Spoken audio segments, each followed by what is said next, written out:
Баршаңызға сәлем, қайырлы күн, менің каналыма қош келдіңіздер.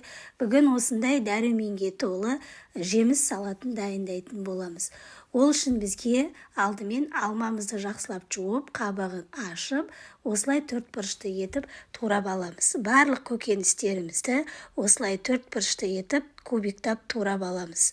Және оны алдын ала осындай дайындап қойған екі ыдысымызға барлығын турап саламыз.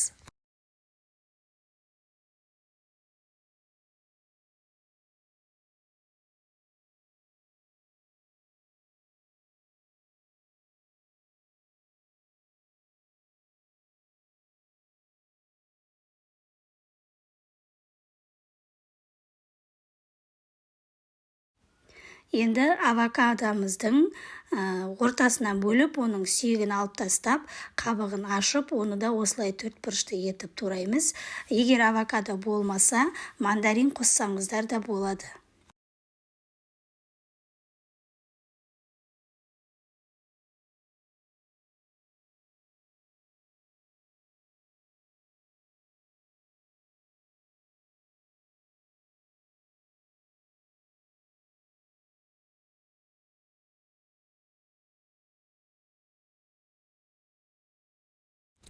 Енді бананымызды қабығын ашып, оны да осылай төртбұрышты етіп турап аламыз. Егер сіздер көбірек қылып жасайтын болсаңыздар, онда қоспаларында көбірек етіп жасайсыздар. Екі банан қоссаңыздар да болады. Менде енді осындай шағын екі ыдыс болғаннан кейін бір бананды бөліп салдым.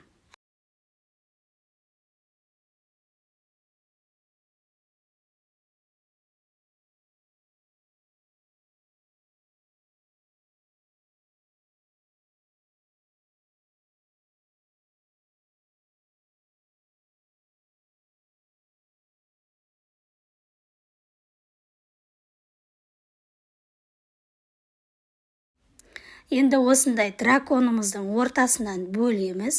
Ортасынан бөлгеннен кейін оның сыртындағы қабығынан ұстап, сыртқа қарай қатты сығып жіберсеңіздер, ол өзі осылай оңай шығып кетеді.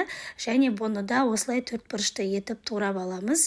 Көкөністер сататын жерде, базарларда сатылады, бағасы аса қымбат емес.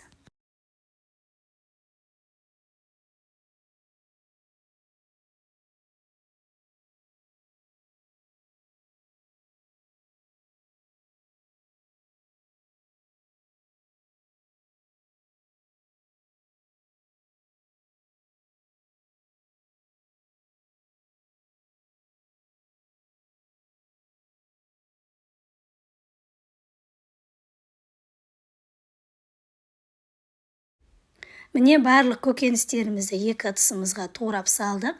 Енді оның үстіне осындай йогуртымызды құямыз. Бұндай йогурт болмаса, кәдімгі төртбұрышты ыдыстағы йогуртты да құйсаңыздар болады. Мендегі йогурт сәл сұйықтау болады. Осылай екі ыдысымызға үстінен құйып, жақсылап араластырып жібереміз. Дәмі өте керемет болып шығады. Үйде балаларыңызға жасап берсеңіздер болады. Әсіресе енді көктем мезгілі шығып жатыр. Көктем мезгіліне қарай балаларға жасап берсеңіздер болады. Дәруменге өте толы, дәмі өте керемет болып шығады. Сіздерге де кеңес беремін, жасап көріңіздер. Менің каналыма тіркелмеген болсаңыздар, міндетті түрде каналға тіркеліп, достарыңызбен бөлісуді ұмытпаңыздар. Бізге ас болсын.